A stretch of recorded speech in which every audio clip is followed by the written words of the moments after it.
दुनिया से बिल्कुल अलग। दक्षिण इंडिया के कर्नाटक राज्य के बेलथंगड़ी तालुका में स्थित एक ऐसा गांव है जिसके आगे स्वर्ग के दिव्य नजारे भी बेहद फीके लगते हैं। और इस गांव के ऊंचे पर्वत आकाश को छूते हैं और कल कल बहते झरने ऐसा संगीत सुनाते हैं कि मानो पूरी प्रकृति इस गांव के चरणों में बैठकर अपनी प्रेम गाथा गा रही हो। और इस अद्भुत गांव का नाम कुथलूर विलेज है। और कर्नाटक के कुथलूर गांव की खूबसूरती को देखकर ऐसा लगता है मानो देवताओं ने फुर्सत के पलों में स्वर्ग का सबसे बेहतरीन हिस्सा काटकर पश्चिमी घाट में बसे इस गांव की गोद में डाल दिया हो। और इस नन्हे से गांव की हरियाली इतनी गहरी है कि इसे देखकर खुद अटलांटिक महासागर भी शर्म से पानी पानी हो जाए। जिस तरह जंगल में शेर की आवाज 5 किलोमीटर तक सुनाई देती है, उसी तरह कर्नाटक के कुथलूर गांव में बसे लोगों का प्यार यहाँ के जंगल के प्रति स्वर्गलोक तक सुनाई देता है। और इस गांव की सुंदरता को देखकर स्वर्गलोक भी अपनी थकान मिटाने के लिए इस गांव में ठहरता है। और कर्नाटक के इस गांव के लोग पेड़ के एक एक पत्तों की दिल से कद्र करते हैं।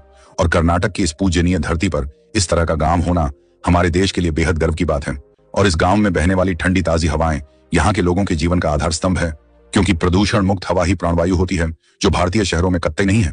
और कर्नाटक के कुथलूर गांव की सुंदरता केवल इसके पहाड़ों में नहीं, बल्कि यहाँ के जनजीवन और रहन सहन में भी है। और यहाँ की मालेकुड़िया जनजाति की पारंपरिक प्रथाएं, भूताराधने अनुष्ठान और ट्रैकिंग हाइकिंग जैसे एडवेंचर का संगम ही इसे एक रंग बिरंगे ताने बाने के साथ इसे रूपक अलंकार में तब्दील कर देती है। और इसीलिए भारत सरकार के पर्यटन मंत्रालय द्वारा कुथलूर गांव को सर्वश्रेष्ठ साहसिक पर्यटन गांव का राष्ट्रीय पुरस्कार दिया जा चुका है।